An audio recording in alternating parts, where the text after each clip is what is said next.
we guide you through how to turn on Stripe fraud protection. So, the first thing you need to do is to log in your Stripe dashboard and make sure you're using an account with admin access. Then go to the left sidebar and click on Radar, which is Stripe's built in fraud prevention tool.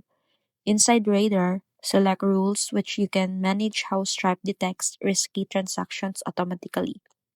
If you're new to this, the easiest way is to enable Radar for fraud teams or keep the default protection settings turned on, since Stripe already uses machine learning to analyze millions of global transactions and block high risk payments.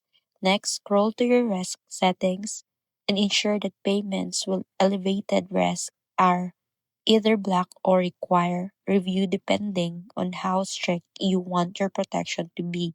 Blocking is recommended for maximum security, while review gives you manual control. You can also create custom rules by clicking Add Rule, allowing you to block payments from specific countries, flag unusually large transactions, or require verification when certain conditions are met. After adjusting your settings, don't forget to click Save so your fraud protection activates immediately. To double check it's working, head over to Payments tab and look for the risk level indicator on recent transactions.